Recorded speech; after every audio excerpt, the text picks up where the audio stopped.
Let's do some Q&A. We still have about half an hour for a Q&A session. You can ask me to clarify something if it didn't make sense to you. Something in the video, what was going on, why it was going on, how I got started, jail stories, whatever you want. I'm here to please. Somebody popped up back there first. So, for like, let's say I did want to become a vegetarian, like price range for a week amount of food versus somebody who eats meat and goes like Walmart or Target or Kroger to the grocery stores that aren't generally pushed towards vegetarians or vegans. What would be the difference in price? It's going to be cheaper. There's a big myth out there that it's more expensive to be veg, and let me explain this in a couple different ways. Now, first of all, the cheapest things on the market are cruelty-free and vegan. Rice, beans, lentils, pastas, things like that. Keep in mind, this is why poor people, impoverished people around the world, they're vegetarians. Eating meat is a luxury. It's only cheap in America because we subsidize the hell out of it. And I want you to put one thing into the equation that nobody ever wants to put into the equation. Health. Pharmaceuticals, hospital visits, doctor visits, all these pills, all the vitamins, healthcare. That stuff was not created for vegan. Those are meat-eating creations. I'm about to turn 40 in August. I have no healthcare. I take no vitamins. I see no doctor. I don't need to. I eat properly and I exercise. So if you put health into the equation, meat eating is the most expensive diet out there for sure. Also keep in mind, if you do buy processed foods, vegan or non-vegan, you always pay a little extra. If you pay Turtle Island Foods to make you a tofurkey, if you pay Lean Cuisine to make you some kind of meat dish, it's a little more pricier because somebody did it for you. So you can also, if you're really good in the kitchen, make this stuff on your own. Now, I got a recipe section online. I also have a restaurant section and a grocery section too. So you can always look up that stuff. You can contact me, ask me, how do I make this favorite recipe of yours? I will track it down. My girlfriend too is a wonderful chef as well. So keep all those things into the equation. Let me say one more too. If you eat out, whether you eat meat or you're vegan, it's always a little more pricier too. So don't blame it on, I went to this vegan restaurant and it was pricey. Outback Steakhouse isn't so cheap either. And Longhorn Steakhouse and all these other places too. And if you eat out at restaurants, places like Subway, their veggie sub, when they're not doing their $5 special, the veggie sub is always the cheapest thing on their menu on Italian bread and it's vegan. If you go to Taco Bell, get a bean burrito without the cheese, you want to talk about dirt cheap, 99 cents. And I bring this up because students try to do this with me all the time. Gary, I understand what you're saying, but I'm broke. I'm a college student, only got $1, gotta go to McDonald's. Well, you can do the same nasty shit at Taco Bell too, okay? And I say nasty shit because if you eat at McDonald's, don't tell me you're eating for taste. Yes, sir? So how do you get the same meat taste for a vegan meal without using meat? Yeah, if you use the right combinations of vegetables and spices, you'd be amazed what you can mimic. For instance, there's a lot of mock fish that's out there. I was talking about the shrimp from that company. If you go to a website called Veggie World, V-E-G-I-E, 1G, veggieworld.com, they got fake lobster, they got cod, they got salmon, any fish product you're looking for, they use seaweed. Seaweed gives it a fishy smell and a fishy taste. You've all had a good portobello mushroom at some time too. If you hook up a portobello mushroom on the grill, it tastes awfully steaky. So they use mushrooms when they want to get a beef flavor too. The woman that runs my recipe section, Amy Ball, one of the best chefs that nobody knows about. I was passing through San Francisco a few years ago, and one of my perks for traveling is that I get to eat all over the country, and I know what's vegan, what's out there, so I stopped by her house, and she says, you want a vegan hard-boiled egg here? Actually, she didn't say vegan. You want a hard-boiled egg? I said, are you kidding me? You got a vegan hard-boiled egg? What do you mean? There are no vegan hard-boiled eggs. She goes, I got one for you. She takes an avocado, slices it in half, takes half of it out. Think of an avocado. Think of a yolk that's been hard-boiled. The same texture. One's yellow, one's green. She takes the avocado, puts it on some vegan mashed potatoes that she made with hemp milk or rice milk, whatever her vegan milk of the day was, that mimicked the outside softness of the egg. She puts 2 dashes of salt on there and goes, take a bite. Holy shit. Vegan hard-boiled egg. So if you get really creative people in the kitchen, there are a lot of creative chefs out there, they can make anything taste like something else. So that's what they're doing. No chemicals. No chemicals. Yes? Some of these meat-alike foods, do they have to go to extra lengths, like add a lot of sodium or corn syrup? There's sodium in there for sure. Absolutely. And, you know, salt is something that gives things a lot of taste, so you might have to look out if you want to watch your sodium. But I don't want people to be concerned about sodium before you're concerned about animal protein, cholesterol, saturated fat, all the other things. It's kind of pointless. It's kind of like somebody smoking a cigarette in my face and going, hey, Gary, you should really smoke that weed. I'm like, what are you talking about? If you're doing something unhealthy, what's the point of trying to keep away something else that might be unhealthy for you? Yeah. From what I understand, the basic concept of veganism is not to exploit or harm living beings, right? Everything from, say, cows to even yeast. But what about, say, if you have to deal with parasites, bacterial infections, diseases from that, how do you go about treating yourself? Yeah, self-defense is an acceptable form of protecting yourself. That's understandable, but say as a doctor in your profession, you have to go in there and you have to kill living beings. Kill what, bacteria? Yeah.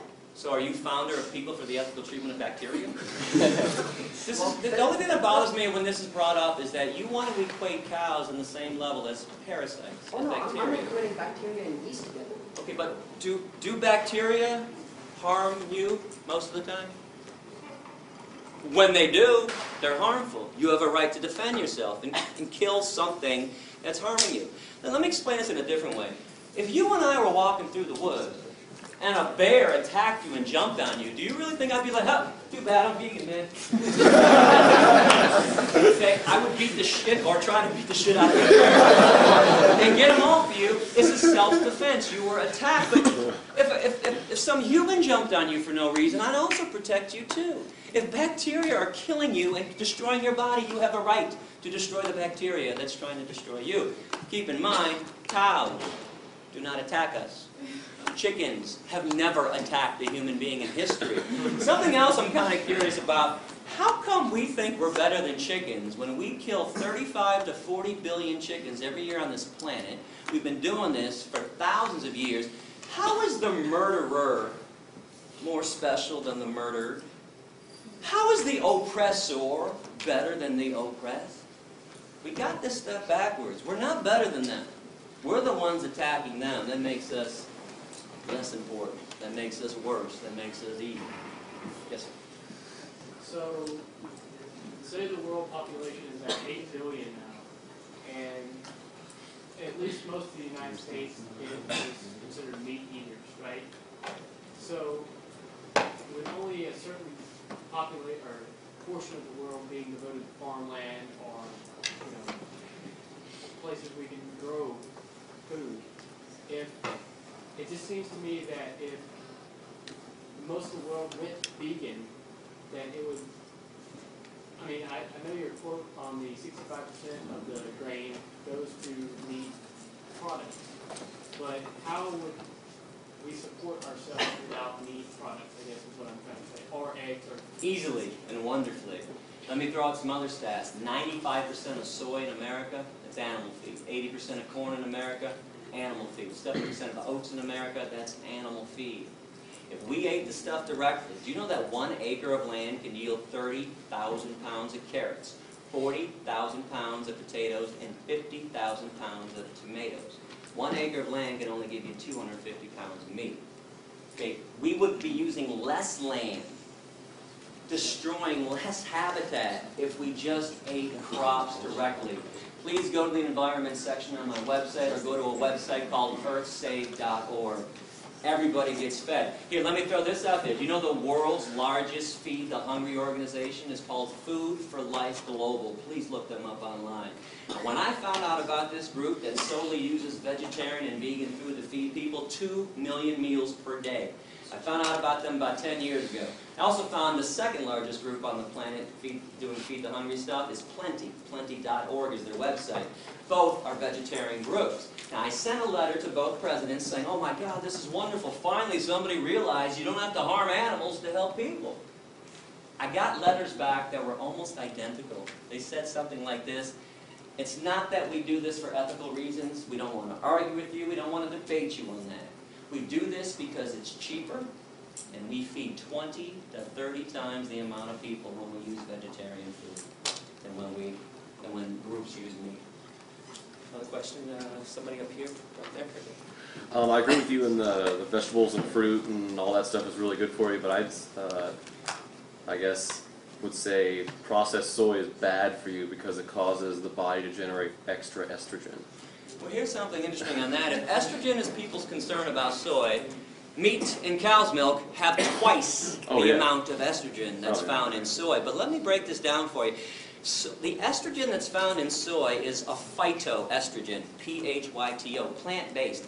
Phytoestrogens cause no harm to the human body whatsoever. It's animal estrogens that drive the body crazy. But I got some good news for you. If you're really concerned about eating soy, you don't want to do it, don't do it.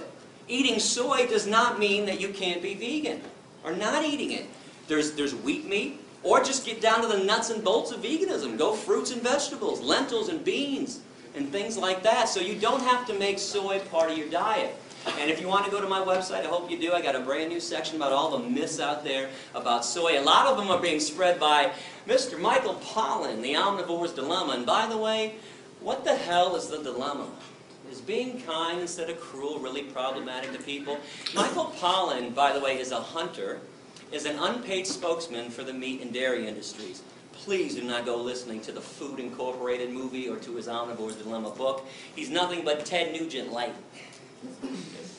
I was just wondering if you only bought products made in the U.S. because you're advocating like cruelty-free, but then what about like cruelty to other people in sweatshops? Do you only buy American? Oh yeah, nowadays you can look at the tag, and it's from Hemptown. I buy my stuff from vegan companies that pay a fair wage, and yeah, I don't do the Target stuff anymore, the Kohl's or anything like that. There are a lot of other issues to be concerned about, and I'm glad that this is brought up. But let's keep in mind the main form of cruelty on the planet is what we do with the animals. But please get involved in other issues like avoiding sweatshops, trying to buy locally and all that stuff. Do you find that it's affordable to buy? You know, I got 3 of these shirts. I just ordered them. They were $9 each, and they were dirt cheap too. It's not as difficult as people think to live ethically. It only seems that way because we're used to the other way of not caring about where products come from, not caring about what happens to other animals and to other human beings. What countries were you kicked out of? Canada kicked me out first in 1999. This happened because in 1997 I decided I wanted to do more than just be vegan. I wanted to actually free animals who were being held captive. So I went to a mink concentration camp, a fur farm for animals, the Ebert's Fur Farm in Blenheim, Ontario. Now, I'm from Michigan, so Canada's right across, half an hour, 45 minutes away. So I went to this farm and I opened up the cages for 1,542 mink. Now, mink in the fur industry are killed 2 ways. One, they have their necks manually broken. They take them out of a cage and snap their neck against somebody's knee, or they gas them back to the concentration camp stuff. Now, things went badly that evening. I was arrested, and quickly, 540 mink actually escaped that night. Holes were cut in the perimeter fence. There was a little dirt road. And then there were 600 acres of forest. That's all they had to do was get across the street, find the way out. Unfortunately, 1,000 mink never made it off the grounds. For that, they were doomed. All I can give them or anyone else would be a chance to be free. I mean, let's face it, if you were all being held in captivity, you were going to have your neck snapped, your skin ripped off your body so somebody else could make a pair of slippers. You'd all be going, man, I hope Gary's coming by tonight. Open up this damn cage, give me a chance. So I got arrested that night. I was put in maximum security, by the way. I was given a 6-month sentence. I did 77 days before they deported me and threw me out, made me persona non grata. And let me just tell you a quick little story, too. While I was in jail, I was with some pretty bad people, child molesters, rapists, murderers, people who tried to stab people. They were trying to teach me a lesson. They put me in one of the worst places around. So they put me in the unit on day 1, kind of a holding unit before they moved me to my unit. And there's a TV set on in the corner. And the alpha male's got the clicker, and he's 5, 5:30, 6, 6:30 news. Lead story in Canada that night. International terrorist Gary Yourofsky sent to jail tonight. Gary Yourofsky, international terrorist, sent to jail. I got international terrorist with every mention of my name. I'm from Michigan. It's Canada. I am now below. So, I don't know anybody on day 1. I'm standing in the back of the cell, and they're all huddled around the TV. And they finally realize I'm in there with them. One guy's kind of standing like this, and he's looking around. Hey, that's the guy back there. It goes around, that's the guy back there. Now the alpha male gets in, he walks up to me, pretty big guy, he's like, you an international terror? I said, yeah. So that's fine, man, you don't look like an international terror. I said, maybe it's because I'm the exact opposite of one. Here's what I did. I freed some mink. They're going to have their necks broken. Now, the first thing he said to me, I preached a lot in jail. First thing everybody said to me was, what the hell's a mink? It's like a big ferret. It's an rodent thing. And the next thing that was always said to me, this is not verbatim, but the intonation is verbatim. It went something like this. Wait a second. They put you in here with us? Because you freed some rats? And the emphasis was always on us. They knew they were back with us? I said, no, they put me in here with you because I also caused $2.1 million in damage to the mink farm and put the guy out of business permanently to this day, and we don't tolerate economic sabotage in our society. One more thing I want you to think about. When they first arrested me, they refused to give me bail. They thought I was going to bail out, go back to Michigan, and there's no extradition for mink liberation. So I had a 10-day bail hearing. I bring this up because I challenge anyone in this room. Find me a 10-day bail hearing for a rapist, a murderer, or a child molester. Won't do it, but the mink liberator gets 10 days. Now, on day 10, my attorney, Steve Rogan, found out that the same exact judge, Elaine Babcock, that had been denying me bail for 10 days, had just given a man from Michigan, 3 weeks earlier, $1,000 bail, second-degree criminal sexual conduct. Now, you know how judges can get when they don't want to hear something in their courtroom. Boy, she goes flush red, top of her voice. She goes, Steve, don't you dare bring that up in my courtroom. That's got nothing to do with this case, and you damn well know it. Now, I'm sitting over in the defendant's box. I can't talk to my attorney now. He's pacing, but in my head I'm going like, don't back down, don't back down, don't back down. So he's pacing and pacing. I'm like, come on, Steve. And 30 seconds later, he turns and he says, you know what, Your Honor? It's got everything to do with this case. My client tried to stop cruelty. And he wants to go to jail at this point and make a statement on behalf of the animals. You gave that guy from Michigan bail for sexually assaulting a woman, and you won't give my client bail? She looks at me for the first time in 10 days. And I was like, $10,000 bail. Now, agree or disagree with law-breaking, and I hope you understand everybody that we all collectively admire. Dr. King, Gandhi, Rosa Parks, Henry David Thoreau, Jesus, we're all radical lawbreakers. Every single person on this planet that ever made substantive change was a radical lawbreaker. Even if for some reason you don't think that I should be breaking laws or that people should break laws, you can't tell me it should cost $1,000 to sexually assault a woman for bail and $10,000 to free some rats. Bottom line on this, sexually assaulting a woman doesn't affect the economy. And we just don't care about things that don't affect the root of all evil. Money. Question? A, what got you started, and B, what's the tattoo? Tattoo is me with a mask on holding a bunny rabbit, and it says Presto et Persto, which is Latin for I stand in front and I stand firm, and it says ALF, Animal Liberation Front, which is a group that goes around, there's no membership, but anybody that goes around and liberates an animal or destroys a place of torture is considered an ALF member. What got me started was my stepdad is a clown in the Shrine Circus. Takes me backstage when I'm 23, and mind you, I got my blinders on too. I could care less about animals besides the dogs that are in my life, or if a chipmunk runs by me, I'm like, hey, look at the chipmunk. Right? But I'm like everybody else. I'm eating dead animals. I can care less about cows and pigs and what they're going through. And he invites me backstage and says, you want to come see the elephants? I'm like, hell yeah, I want to see the elephants. Are you kidding me? Can I bring Wendy with me too? My girlfriend at the time. I said, yeah, bring Wendy down. So Wendy and I go backstage. We're excited. We're like playfully pushing each other like, I'm first. We get back there and we just stop dead in our tracks. When you see cruelty in front of your face, you don't need somebody to explain it to you. I knew what I was seeing was evil. 3 elephants were lined up in chains, front left foot, back right foot, each of them, chained up to the cement floor of the warehouse of the Michigan State Fairground. I looked to the left, I saw a monkey screaming and grabbing the bars of his prison. I saw 2 tigers to the right of me pacing pathetically. And I turned to Wendy, pardon my language, but I'll tell you exactly what I said. I said, what the fuck is an elephant doing on 8 Mile and Woodward Avenue in Detroit in the first place? She said, I don't know. And we walked up face to face with these elephants. And if you pay attention to energy, and please don't think this is weird. We do this all the time, like with babies, with infants. They don't talk and communicate. But a baby starts crying. You thirsty? Oh, you're hungry? You need to be changed. You figure it out. Look at their eyes. Look at their movement. These elephants were swaying like this neurotically. Now, I'm no elephant expert, but I know that's not elephant behavior. I later found out that's a neurotic behavior every elephant gets in every circus because they're kept in chains. In the wild, elephants walk 20 to 50 miles a day. I looked into their eyes. I saw nothing but hopelessness and fear. And I knew something was wrong. So that got me thinking. Where did my food come from? Where did my shoes come from?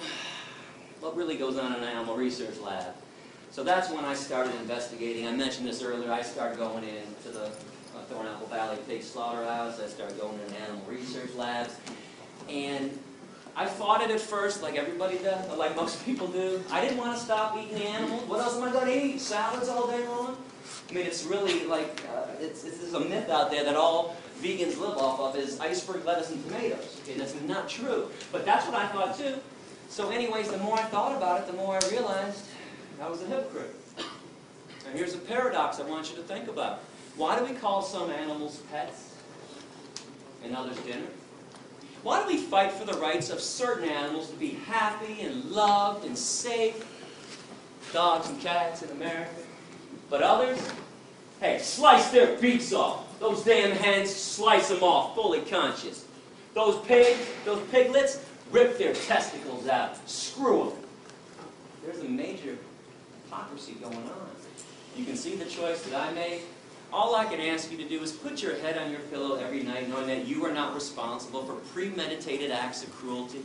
Again, the world is tough enough for us, and especially for the animals. Do we have to make it worse by eating them? There is no need in this day and age to be consuming any animal product whatsoever. It's time to let it go. So I noticed when I came in here that you were not a member of PETA. Why was that? Full disclosure, 2002 to 2005 in November, PETA funded my tour. I was never a PETA employee. I took money from them as a sponsor, independent contractor. I take money from anybody to do good things with it. I don't think it's wrong to take evil money and do good things with it. Now, PETA pulled their funding from me in November '05 because they told me that education isn't important. Really? It's the only thing that ever made the world a better place, was teaching somebody else about why they shouldn't discriminate and harm somebody else. But bottom line with PETA, the corporation that is PETA, with their corporate headquarters in Norfolk, Virginia, I'm a money taker and not a money maker. I told you during the speech, and I meant it, I have never once charged a school for a lecture. I've never once charged a professor to pay me to come into their classes. I have never once passed around a collection plate to students. I do not believe you should have to pay to learn about the truth. Now, PETA, it cost me about $64 grand a year to do this tour.